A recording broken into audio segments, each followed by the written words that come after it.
Alolan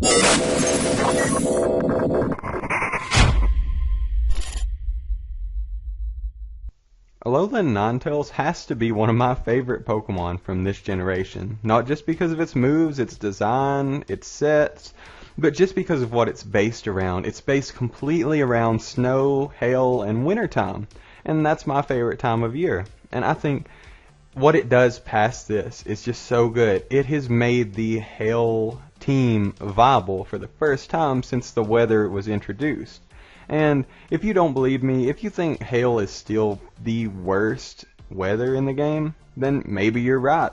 But that's not going to stop me from running it, because I really, really enjoy hail teams, and I think that even though it's not quite there yet, maybe in one more generation it will be on the same level as sun, rain, sand, and any other weather that may be introduced.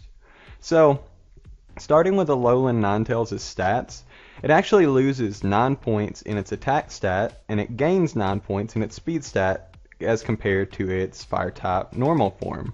So that's actually really good, as it gets it out of that 100 speed tier and gives it a speed that's better than almost anything else in the meta apart from the semi-crowded 110 base speed tier that Pokemon similar to the Lottie twins own. But past this, its typing is also very good, because although it does have 4 weaknesses with 1 double weakness, it also has 4 resistances, and one of those is an immunity. So really, it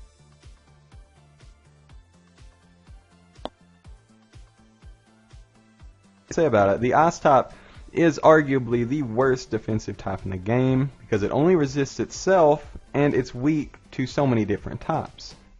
So the double weakness to Steel is moderate. It's actually very weak to Choice Scarf Hydreigon, as I've learned multiple times in Battle Spot.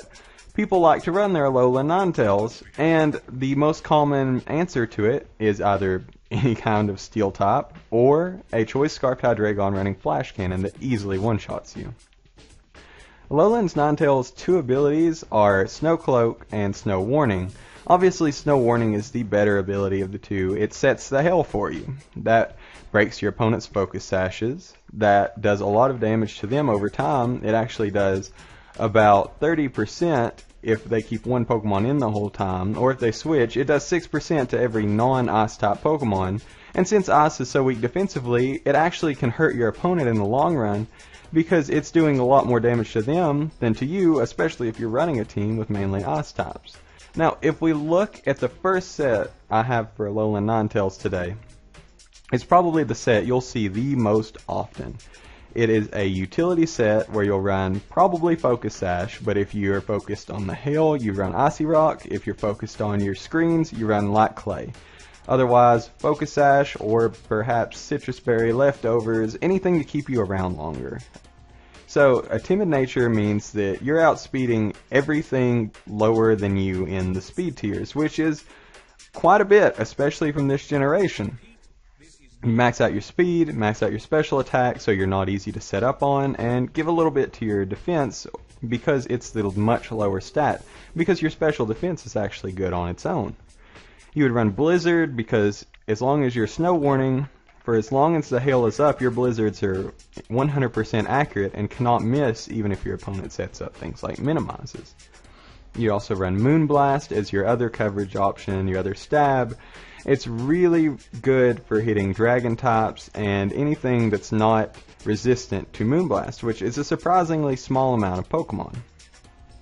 Aurora Veil is another good move to have, and what Aurora Veil does is as long as hail is up, you're able to set both screens in one turn. That is, you're able to set Reflect and Light Screen in one single turn, as long as hail is around, but that doesn't mean that it fades when the hail fades. So if you have Light Clay, and you wait until the last turn of hail, use Aurora Veil, you still get 8 turns of screens, as long as your opponent doesn't use something like Brick Break or Psychic Fangs. From there, you really just need something to handle Pokemon that you can't hit otherwise. I like to run Freeze Dry because bulky water types have always been an issue for Ice types. And Freeze Dry was one of the best moves to try to help ease the gap and to make Ice types more useful against water types. After that, you could use Sash. If you were really worried about steel types walling you, you could also run Dark Pulse, but with only base 81 special attack, you're not going to be doing much damage to most of them regardless, so it'd be better to just have moves that can handle Pokemon that you can also stay in on, so anything that's not a steel type, and have another Pokemon on your team that can handle those steel types, something like Alolan Sandslash, which is Alolan Ninetales' best friend, or you could run something like Celesteela. Now, you could also run Ninetales offensively. I would say keep the Snow Warning ability just for the chip damage and the Sash breaking. You would yourself run either a Focus Sash or a Life Orb for the extra damage. I would say a Life Orb would be best, especially if you could bring Ninetales in on something that you knew couldn't OHKO you. But really, Focus Sash is the more reliable option as long as hazards stay rarer than they were in the last meta. You'd still run Timid, your max speed, your max special attack, and your setup move of choice would probably be Nasty Plot, because the base 81 special attack still needs quite a boosting to be able to knock out Pokemon in one hit that aren't weak to your moves. Blizzard, of course, would be great for knocking out your opponents and doing tons of damage that Ice Beam just barely misses out on. That extra 20 base power actually covers a lot of Pokemon, where Ice Beam would only do, say, 90%, Blizzard just barely gets you over that one-shot range and is able to take out Pokemon that wouldn't normally be knocked out by a +2 Ice Beam. You could also run Moonblast, of course, for your other stab, and then, as I mentioned before, Dark Pulse and Psyshock are your best coverage moves in this case, because you're probably going to be staying in and not switching out after you get that +2 boost, so even if a Steel type comes in, you want to do as much damage as possible. Other options for this set, you can run Calm Mind over Nasty Plot, but a +1 81 special attack is still not going to be doing the most damage in the world. You really need that +2, and Calm Mind, since it boosts your special defense, that still leaves you vulnerable on your physically defensive side. Freeze Dry covers water types, but it's really redundant if you're running Blizzard, Moonblast, and Dark Pulse anyway, because there are very few water types that wall you in that case.